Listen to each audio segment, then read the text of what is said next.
ONG en que todo el mundo la quiere meter a asumir verdaderamente los retos del tema espiritual, del tema de las tecnologías, del tema de las nuevas sociedades, porque yo creo que todos esos visos que se le dan de que es una gran ONG, eso no es así. A mí me parece que los retos en un mundo actual lleno de guerra de aranceles, de conflictos, de inteligencia artificial, de baja natalidad, creo que los retos son más allá de ser una ONG.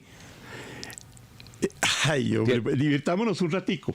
¿Tú dirías entonces, Fernando, que el Papa Francisco fue fundamentalmente el director de una ONG? Lo hemos empujado a eso. Y vemos los rasgos de ser... Escúchame que te interrumpa. El Papa Francisco es era una persona de carácter y él no se dejó empujar de nadie. Respóndeme la pregunta. ¿Él era un director de una ONG? No, pero sí tenía avisos de eso. Qué pena. Discrepo absolutamente. Sí, pero bueno. Discrepo absolutamente y perdón una cosita. Mira, en el cristianismo, lo más espiritual es lo más terreno y lo más carnal. Jesucristo no estuvo en lo espiritual, porque si hubiera estado en lo espiritual, el Evangelio nos diría que estuvo todo el tiempo en el templo de Jerusalén. ¿Qué hizo Jesucristo? Dar pan, curar enfermos, defender excluidos, confrontar a los opresores.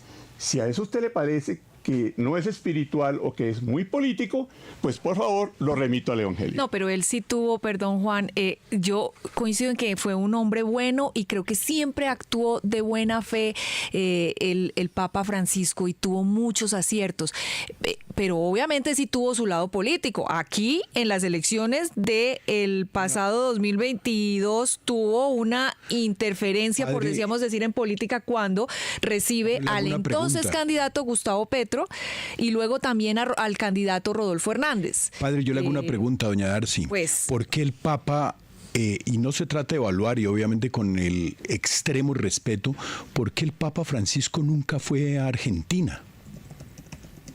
No, pero no, deje que responda a mi pregunta primero. Sí, claro. Porque era un personaje político. La política en Colombia, el Papa tuvo que ver en nuestras pasadas elecciones. Yo se la estoy enriqueciendo, doña Darcy. ¿Por qué no fue a Argentina? Porque era un ser político. A ver si nos vamos entendiendo. No, o no nos entendemos. Que tengo primero un poquito académico y ustedes me van a perdonar. Todo es político. ¿Por qué sostengo esto? Aristóteles, gran maestro de la filosofía, hace 2300 años en su libro La Política, en griego clásico La Política, dio la definición de lo que es política hasta hoy. Política, en griego clásico política, es el arte de la construcción de la polis para realizar el bien común. Polis, en griego clásico, la mejor traducción sería la convivencia humana. Entonces, ¿qué es la política para Aristóteles? Todo. Porque la convivencia humana es nuestro talante. Si nosotros no convivimos y nos aislamos, nos morimos. Necesitamos de los otros. Entonces, por consiguiente, todo es absolutamente político, porque todo afecta la polis. Y por supuesto que toda acción del Papa Francisco es política, y toda acción de León XIII es política.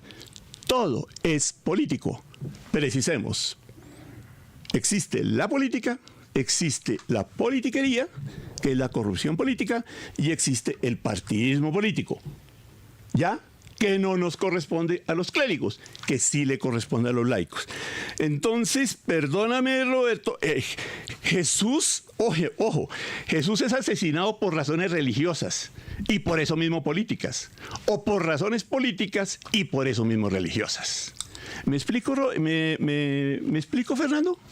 Sí, no, completamente. Solamente que el papel político, y yo entiendo que arranque desde Aristóteles para analizar el tema del papel político de un papa como el Papa Francisco, pero sí jugó un papel político en América Latina y yo le machaco en el tema. Era tan político que no fue a su país natal, Argentina, digando, arropándose del tema latinoamericanista y todo ese tema, porque jugaba un papel político.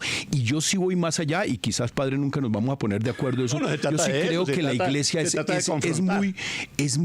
yo espero de la iglesia en la recuperación de lo espiritual, pero obviamente aquí es abusando del programa de don Juan, que nos volvemos un poquito, digamos, espirituales, pero es que es un momento para debatir. Yo sí creo que los retos de la iglesia tienen que ver con entender las nuevas tecnologías, entender la nueva sociedad, entender las juventudes y, por supuesto, entender la necesidad suprema de una gran espiritualidad que hoy en día está ausente del mundo. Sí, es que ese es el problema. Que para ti lo espiritual no es político. Sí, para mí lo espiritual al mismo tiempo es profundamente político. ¿Quién más político que Pablo VI? ¿Quién más político que Juan Pablo II? Por el amor de Dios. Escuchan ustedes este interesante diálogo entre el profesor Fernando Quijano, director del diario La República, y nuestro invitado hoy en la cabina, el padre Carlos Novoa, jesuita, profesor titular y doctor en ética teológica de la Universidad Javeriana. Ya regresamos aquí en la FM, Periodismo para Todos, y esta es la voz de nuestros oyentes. En la FM hoy, originando también desde el Vaticano.